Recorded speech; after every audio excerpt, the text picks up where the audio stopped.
De toutes les batailles jalonnant l'histoire de France, celle d'Alésia, qui opposa Vercingétorix aux légions de César, est à la fois l'une des plus célèbres et des moins connues. 2000 ans après cet affrontement qui donnera naissance à la civilisation gallo-romaine, Alésia demeure une date légendaire. Mais que s'est-il réellement passé? Pour le comprendre, il faut s'imaginer en 52 avant Jésus-Christ, dans ces paysages de l'Auxois, en Bourgogne, observateur de ce qui sera la plus grande des batailles de la Gaule antique. À la tête des armées romaines, un conquérant qui laissera le seul témoignage écrit de l'événement, un homme de 48 ans nommé César. César, assurément, c'est un ambitieux. C'est un noble, très noble, quelqu'un qui est issu d'une grande famille, qui a derrière lui donc une longue tradition de pouvoir, d'influence, et puis son ambition, son entre-gens, sa faconde, son intelligence, sa capacité démagogique aussi font merveille. Et il réussit effectivement à, dans des circonstances qui sont celles de la fin de la République, où ce sont les ambitieux qui dominent, il réussit effectivement à prendre le pouvoir avec ses deux adversaires, Pompée puis Crassus.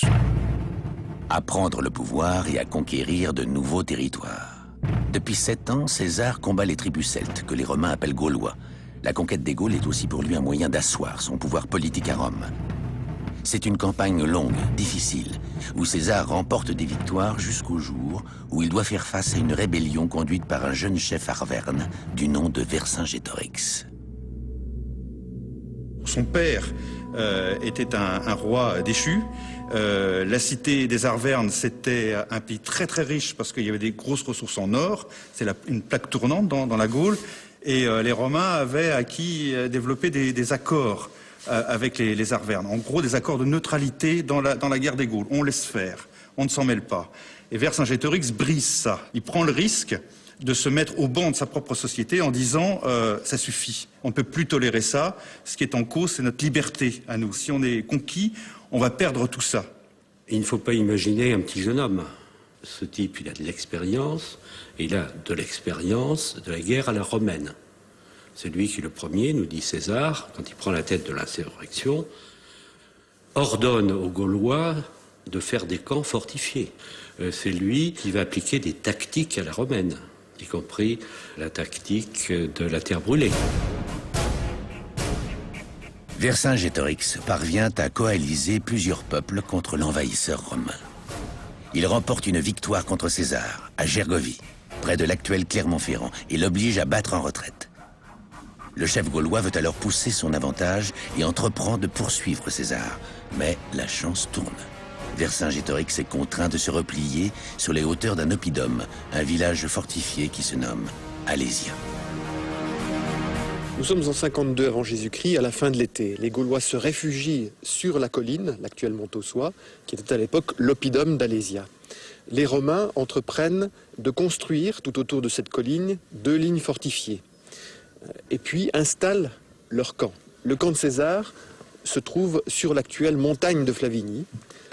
Son principal lieutenant, Labienus, c'était logique à l'époque, avait lui-même installé son camp en face de celui de César, sur l'actuelle montagne de Bussy.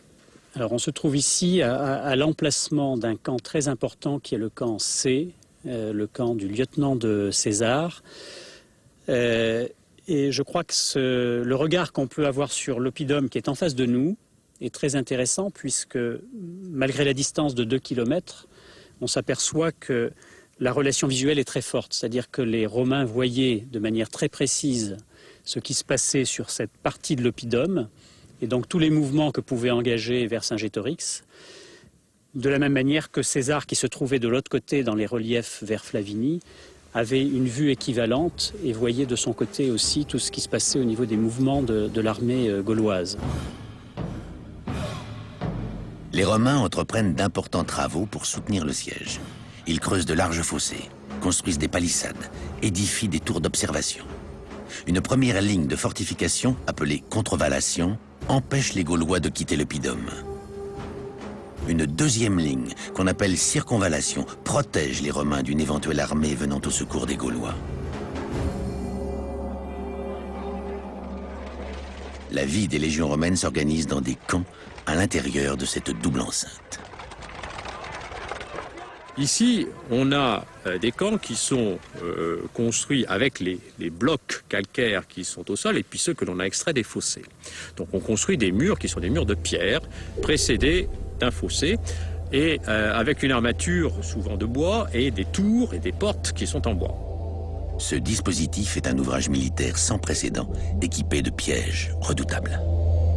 Ces pièges, donc, ce sont des pointes métalliques qui sont fichées dans le sol, qu'on appelle des stimuli, dont nous avons retrouvé la trace. Ce sont des cipis, des cipes, c'est-à-dire des cônes, des entonnoirs qui sont creusés dans le sol avec une pointe de bois au centre. Et puis ce sont des lilias, c'est-à-dire des branchages épointés qui, sur plusieurs rangées, forment des espèces de barbelés et qui, par conséquent, constituent des obstacles assez importants pour quelqu'un qui vient attaquer les défenses romaines. De leur côté, les Gaulois s'organisent. Ils ont renforcé un rempart de protection appelé Murus Gallicus. Ils savent qu'ils ne tiendront pas longtemps sans la venue de renforts. Mais ils semblent en position de force, grâce aux défenses naturelles de l'oppidum, dont la colline est impossible à prendre d'assaut. L'oppidum d'Alésia est juste devant nous. Cette colline que vous voyez, qui paraît peu impressionnante parce qu'elle a été boisée à partir du début du XXe siècle, était en fait beaucoup plus austère qu'aujourd'hui. Il n'y avait pas du tout d'arbres sur le sommet. Des falaises de plusieurs dizaines de mètres de hauteur se voyaient sur la partie droite du site. Il n'y avait évidemment pas de construction sur le flanc occidental. Le rempart gaulois qui défendait l'oppidum n'était pas un rempart continu. Il défendait l'oppidum aux endroits les plus faibles, c'est-à-dire essentiellement là où nous sommes, derrière moi.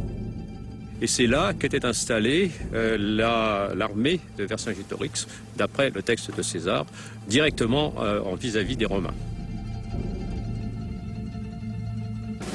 Vercingétorix, enfermé dans Alésia, demande des secours aux autres peuples gaulois, des secours qui sont supposés venir prendre à revers l'armée de César. Près de 200 000 Gaulois sont attendus en renfort. Dans son récit, César parle de 80 000 Gaulois retranchés sur l'oppidum, auxquels s'ajoutent 50 à 60 000 légionnaires. Au total, ce sont plus de 300 000 hommes qui vont bientôt se battre à Alésia. Ce qui est absolument monstrueux pour l'époque. Il faudra attendre les batailles de Napoléon Ier, pour retrouver des effectifs comparables. Durant des semaines, le siège est fait d'attentes et d'escarmouches. Les tentatives de sortie des Gaulois se soldent toutes par des échecs. Le temps presse, l'hiver approche. Impuissants à briser le blocus, les Gaulois fondent leur dernier espoir sur la venue d'une armée de secours. Quand les renforts arrivent enfin, l'ultime bataille s'engage, violente, meurtrière. Et la victoire tiendra à peu de choses pour les Romains.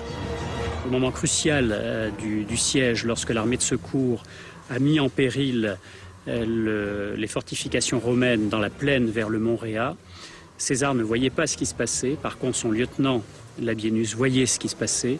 Et il a pu donc faire venir des éléments de renfort, tout en avertissant César, qui lui-même est descendu pour conforter en fait son armée et permettre justement d'arrêter l'avancée des troupes gauloises. Il s'ensuit qu'à ce moment-là, les Gaulois n'arrivent pas à véritablement rompre le blocus, qu'ils se débandent et que Vercingétorix décide de se rendre. Il est vraisemblable que Vercingétorix a été livré avec les armes, comme on le fait au moment où on s'en remet à la bonne foi du vainqueur, qui fait que, en réalité, la plupart de ces soldats ont été emmenés en esclavage à Rome. Le texte